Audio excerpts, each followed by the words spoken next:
ஓம் Shakti Parashakti leader தான் தூய சக்தி. ஓம் Shakti Parashakti leader தான் தூய சக்தி. ஓம் சக்தி பராசக்தி லீடர் தான் தூய சக்தி. சார், ஓம் சக்தி பராசக்தின்றது உங்களுக்கே தெரியும், அது ஒரு சாமியோட பேரு. அதை அவங்க தான் பயன்படுத்துவாங்க. எப்படி சொன்னீங்க? அதுவும் இல்லாம இதுக்கு முன்னாடியே எல்லாரும் பஸ்ல போகும்போது அந்த பாட்டு போட்டுருப்பாங்க, பாத்துருக்கீங்களா? லீடரும் டிரைவர் அம்மா டிரைவரு ஓம் சக்தி டிரைவரு அப்படின்னு பாத்தீங்களா இல்லையா? டிரைவர் அம்மா டிரைவரு ஓம் சக்தி டிரைவர் அப்படின்னு. நீங்க அதை எடுத்துட்டு நாங்க எடுத்துட்டோம்னு சொல்றீங்க. அப்படி இல்லைங்க. அந்த ஓம் சக்தின்ற அந்த தெய்வம் எல்லாருக்கும் பொதுவானது, புரியுதுங்களா? மற்றவங்க தான் அதை எடுத்து யூஸ் பண்ணாங்களே தவிர அது ஒரு பொதுவான சாமி தான். அது எல்லாருமே அதை பயன்படுத்திக்கலாம். இன்றைய நாட்டு நிலவரம் தெரியாம பேசிட்டு இருக்கிறீங்க சார். இன்னைக்கு 2 பேருக்கு நடுவுல தான் போட்டியே.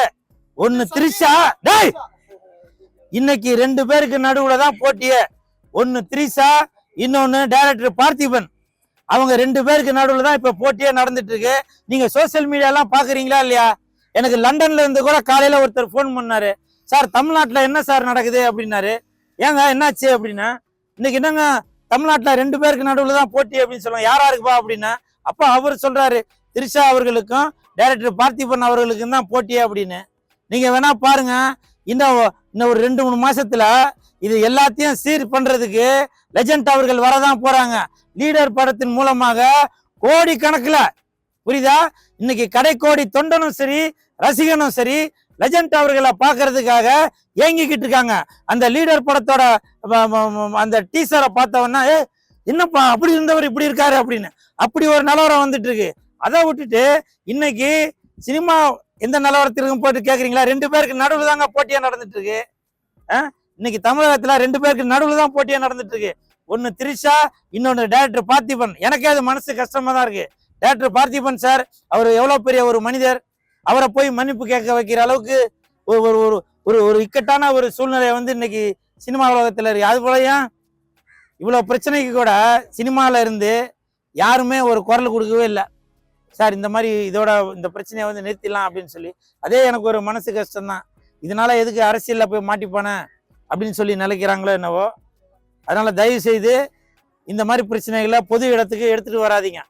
என்னை பொறுத்த வரைக்கும் அவங்க ஸ்டேஜ்ல என்ன வேலை சொல்லியிருக்கலாம். ஆனால் என்னை பொறுத்த வரைக்கும் ஓம் சக்தி பராசக்தி லீடர் தான் தூய சக்தி. ஓம் சக்தி பராசக்தி லீடர் தான் தூய சக்தி. இன்னொன்னு எனக்கு ஒரு பெரிய மன கஷ்டங்க. நானும் விஜய் சார் ரசிகன் தான், நான் இல்லைன்னு சொல்ல. ஆனால் விஜய் சார் அன்னைக்கு திரிஷா அவர்கள் கூட ஒரு திருமண நிகழ்ச்சிக்கு, தயாரிப்பாளரோட திருமண நிகழ்ச்சிக்கு வந்திருந்தாரு. ஆனால் அதை அப்படி இப்படின்னு திரிச்சிட்டு என்ன பண்ணி வச்சிருக்கீங்க? நிறைய பேர் வீடியோ போடுறீங்க. என்னன்னு நான் விஜய்னா என்னன்னா அப்படி பண்ணிட்டேன்னா, ஐயோ என் ஃப்ரெண்டுங்களாம் இப்போ வீடியோ அனுப்புவானுங்கண்ணா, இப்போ நான் அவங்கள்ட்ட என்னன்னா சொல்றது, ஐயோ என்னை கிண்டல் பண்ண போறானுங்கண்ணா அப்படின்னானுங்க. அப்போ நான் நினைச்சேன், ஓஹோ அப்ப அந்த தம்பி விஜய் சாரோட ரசிகன் தான் போல அப்படின்ட்டு அவனோட அக்கௌண்ட்டுக்குள்ள போய் பார்த்தாக்க டிவிகே பத்தியோ விஜய் சாரை பத்தியோ இதுக்கு முன்னாடி ஒரு வீடியோ கூட அவன் போட்டதே இல்லை. அவன் ஏதோ கண்டென்ட் கிரியேட்டர் போல. ஆனால் அவனுக்கு வீடியோ ஓடணுன்றதுக்காக இந்த மாதிரி ஒரு பொய்யான ஒரு தகவலை விஜயனா அப்படி பண்ணிட்டீங்களேண்ணா அப்படின்னு ஒரு பொய்யான பிம்பத்தை உருவாக்கி வச்சு அந்த தம்பிங்களுக்கு தங்கைகளுக்கு விஜய் சாரை பத்தி பேசினாக்க நல்லா வீடியோ ஓடும், நல்லா வியூஸ் நல்லா கிடைக்கும், யூடியூப்ல சப்ஸ்கிரைப் நிறைய வரும் அப்படின்னு நினைக்கிறாங்க. இப்ப நீங்க கூட நினைக்கலாம், நீயும் விஜய் பத்தி தான்டா பேசிட்டு இருக்கேன்னு. எனக்கு யூடியூப் இல்ல, பேஸ்புக் இல்ல, இன்ஸ்டாகிராம் இல்ல, எனக்கு எல்லாமே என் ரசிகர்கள் தான், என் தம்பிங்க தான், புரியுதா? அந்த மாதிரி போலியான வாழ்க்கை, விஜய் சாருக்கு சப்போர்ட் பண்ற மாதிரி ஒரு போலியான வாழ்க்கை நான் நடிக்கல, புரியுதா?